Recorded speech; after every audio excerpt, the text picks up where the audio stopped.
Hello అండి, నమస్తే. Welcome to గిద్దలు రుచులు. నేను మీ భాగ్యని. ఈరోజు మనం మన అమ్మమ్మ కాలం నాటి నుండి వస్తున్న ఒక అద్భుతమైన సహజ సౌందర్య రహస్యం గురించి తెలుసుకుందాం. అదేనండి సున్నిపిండి.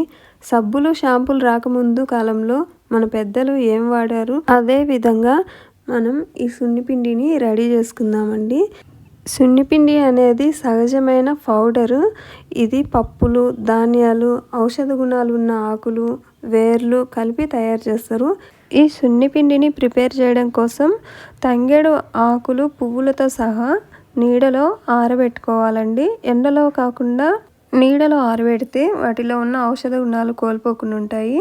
అలానే గులాబీ రేకులు, చామంతి రేకులు, అలానే 1 స్పూన్ వరకు శనగపప్పు, ఒక 2 స్పూన్ల వరకు రైస్ని యాడ్ చేసి 1 బౌల్ వరకు పెసరపప్పు వేసుకోవాలండి. వీటన్నిటిని బాగా మిక్స్ చేసుకొని మిక్సీ జార్లో వేసుకొని పౌడర్లా చేసుకోవాలి. ఈ సున్నిపిండిలో ఎన్నో ఔషధ గుణాలు ఉన్న తంగేడు పువ్వును యాడ్ చేశాం కాబట్టి ఎంతగానో ఇబ్బంది పెట్టే మొటిమల నుండి విముక్తి పొందొచ్చండి.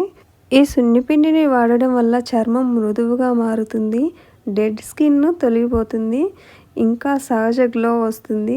చిన్నపిల్లలకైతే అసలు కెమికల్స్ లేకుండా సురక్షితమైన స్నానం చేపించవచ్చు. చర్మానికి ఎలాంటి హాని ఉండదండి. 1 స్పూన్ సున్నిపిండిలో పచ్చి పాలను యాడ్ చేసి పేస్ట్ లాగా చేసుకొని నైట్ ఫేస్కి అప్లై చేసుకొని ఒక 5 మినిట్స్ ఉన్న తర్వాత గోరువెచ్చటి వాటర్ తోటి కడిగేయాలి. అంతే అండి, చాలా గ్లో కనిపిస్తుంది ఫేస్లో అయితే కనుక.